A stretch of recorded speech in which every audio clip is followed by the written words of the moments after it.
Welcome to the Heart and Soul Wellness Podcast, where we inspire women by teaching applicable skills and tools and assisting them with connecting with one another, healing, and aspiring to their highest selves so they can reach their full potential.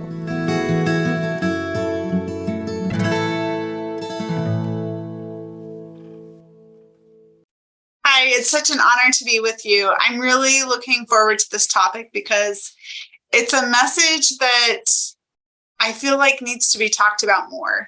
And so today we're talking about, our podcast title is The Art of Rising Strong, Healing the Wounds of Narcissistic Abuse. Okay, so before we get started, I'm going to share a quote that I came up with. Our body, mind, and spirit have the capacity to rise above grief, trauma, and psychological abuse. The moment we take a step on the path of self-discovery, we can reclaim our lives.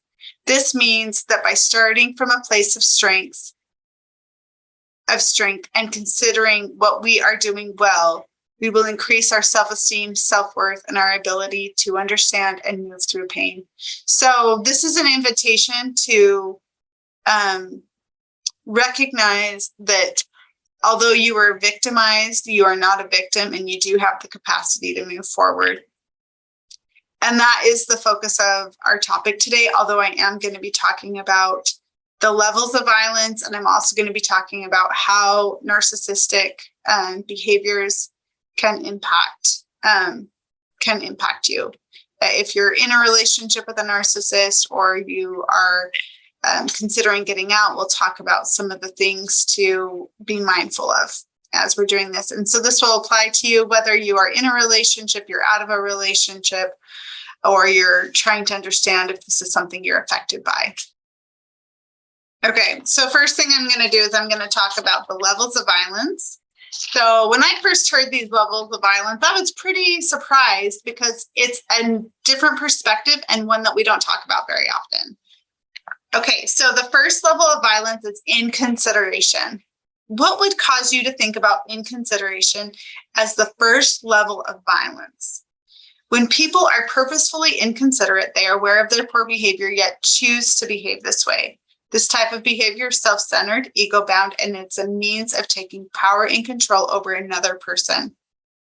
If an individual is inconsiderate to a person and continues to be inconsiderate, that individual is exhibiting a behavior pattern that devalues others. Devaluing others is a form of violence. The consequence of this behavior is hurtful and harmful to others because it is thoughtless. If a person can be inconsiderate to others, it's easy for him or her to move to the second level of violence, which is rejection. Rejection is another form of self-centeredness. When individuals use rejection, their ego allows them to justify treating others in this harmful manner. The act of rejection is a level of violence that further devalues another person. In other words, the person exhibiting this behavior displaces the worth of a person being rejected. Therefore, choosing to behave in this way, and even to the point of rejecting their value and their worth because of whatever it is that they're engaging in, they're choosing that over the care and the kindness, but also the worth of another person. When an individual is able to reject another and cause that person to feel a sense of worthlessness, it furthers the individual's inner belief that he or she has power and control over people. The people on the receiving end of the rejection might internalize this feeling and think they have less meaning or value in this world. This is exactly what we see in verbally and emotionally abusive relationships, is that when somebody uses power and control over another person, it creates this sense of, I'm not good enough, I'm not worthy, I'm less than. Because the person with the power and control is using their, whether it's authority or using the behaviors to minimize the value of another person. One thing to keep in mind with these behaviors is that it causes things like depression and anxiety. So sometimes an individual may think that they are the problem, that they are causing it, but yet it is the actions of the other person that actually are creating some of those symptoms that they may be experiencing. Could be related to other factors. However, the choice of using power and control over another person research supports does create anxiety, can create anxiety and depression. Rejection can bring on feelings of unworthiness, depression, desperation, and self-destruction. The consequence of rejection is at a higher emotional and spiritual level to those whom it is directed. When we talk about gaslighting, so in the rejection phase, this is where gaslighting may happen. And so when gaslighting is used, oftentimes the finger is pointed at the victim saying, see, you're crazy, or you caused this. And when that happens, it further instills some of these beliefs. And so that's why understanding this information is critical in being able to make sense of all of this and being able to set boundaries, healthy boundaries to support yourself. Okay, so the next stage of violence is sabotage. Sabotage can take a variety of forms, from hurting someone's chance or opportunity to do something or receive something. It could be the act of saying something hurtful and potentially harmful to another person to the point of hurting them, someone else, or something else. Sabotage is an active behavior. It's a plotting behavior. It requires time, effort, and planning. During the planning phase, the saboteur can decide to abort the behavior. The continuation of the sabotaging behavior is a direct behavior of power and control. It's meant to take something from another person. It is direct, targeted behavior towards another person with the intention to be of harm. The last level of consequence for this behavior is even higher than the last level of violence, which is rejection, as it is more active, more deliberate, and takes a longer period of thought and planning. So this can look like sabotaging your opportunity for a job. This can look like, and sometimes it's hard to identify, but when somebody is getting in the way of you progressing, this is when sabotage shows up.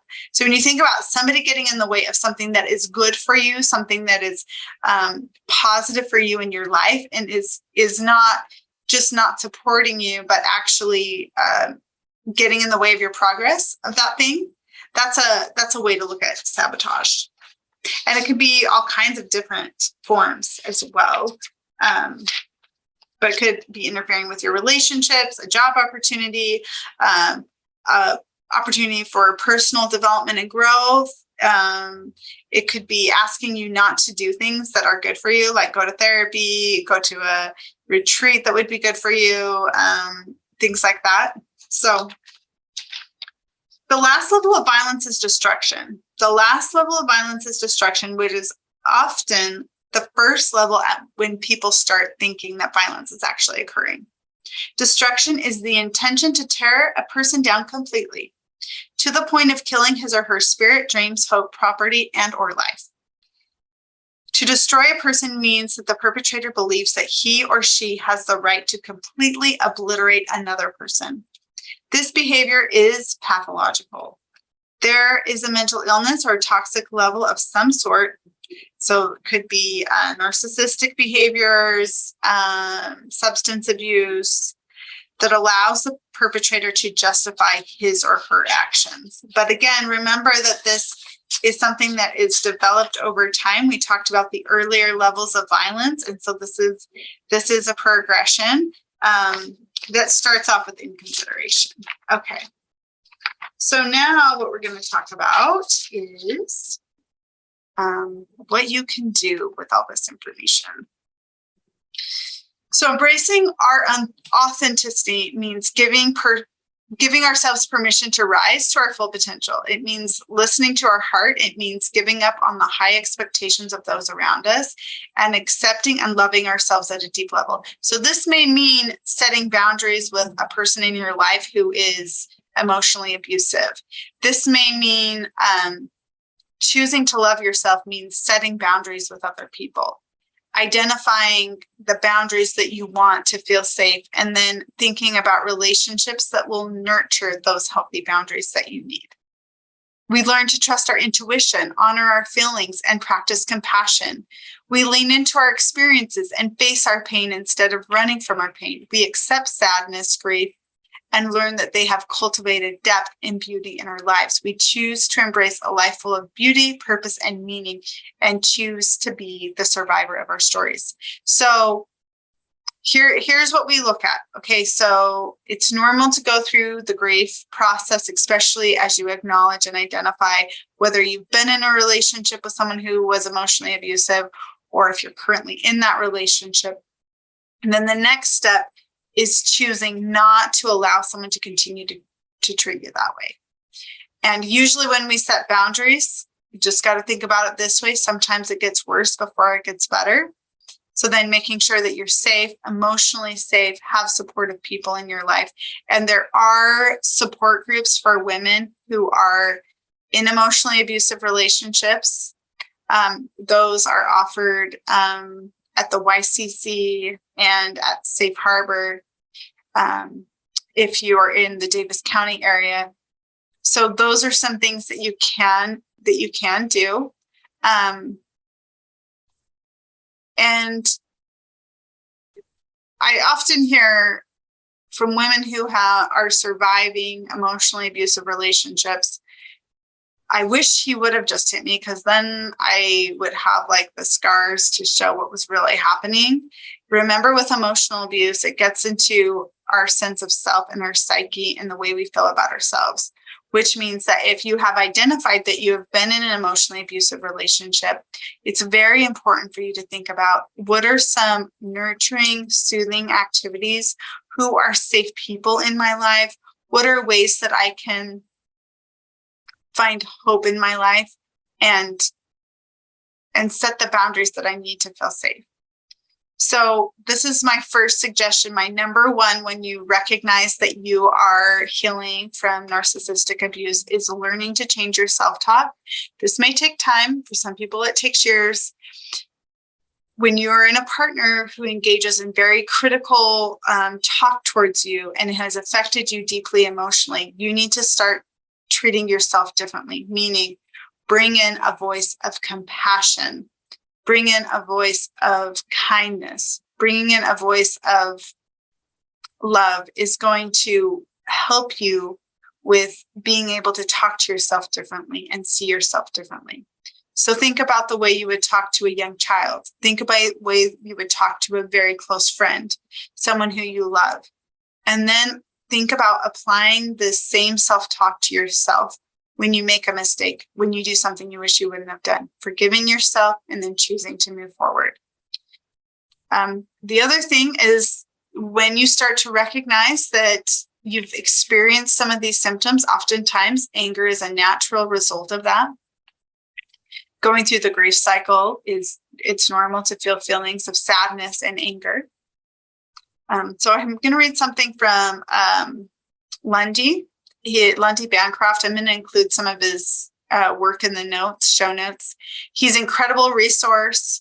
Whether you've experienced physical abuse, emotional abuse, been in an unhealthy relationship, he has a plethora of information, research. He's been in the field for over 30 years. He started a vision program for men, and then he, from his work, actually created a book called Why Does He Do That?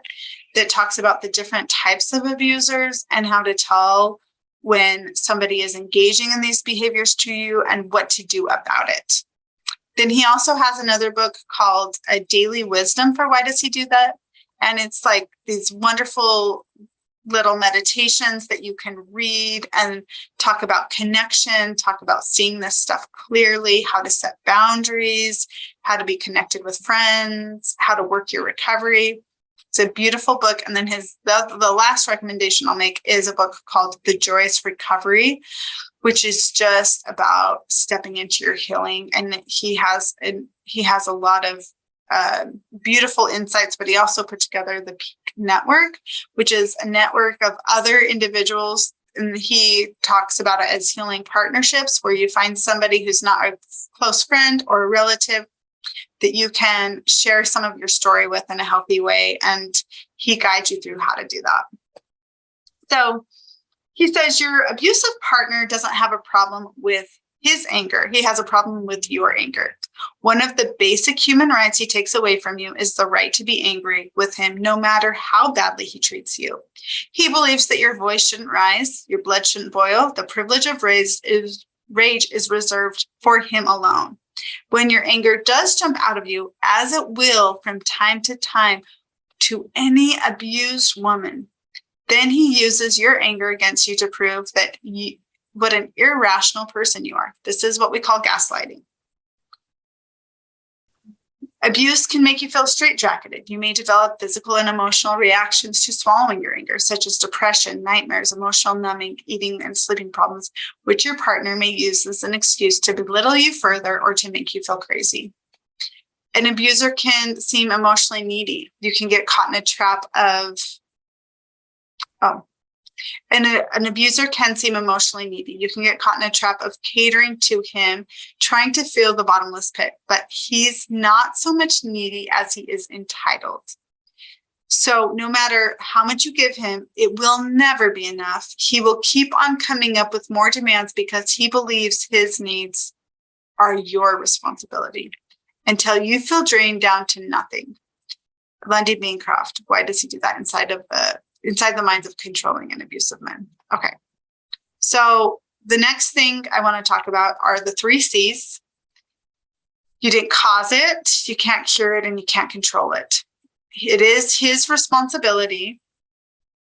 If you are in a relationship with an abusive partner, it is their responsibility to take ownership for their own actions. You cannot heal the brokenness inside of them. You're only responsible for your healing. What has happened to you, you don't have to take on responsibility for that either. That is theirs to take on. You didn't cause it, you can't cure it, and you can't control it. You cannot control what he does. And so making choices that are going to help you feel safe are very important.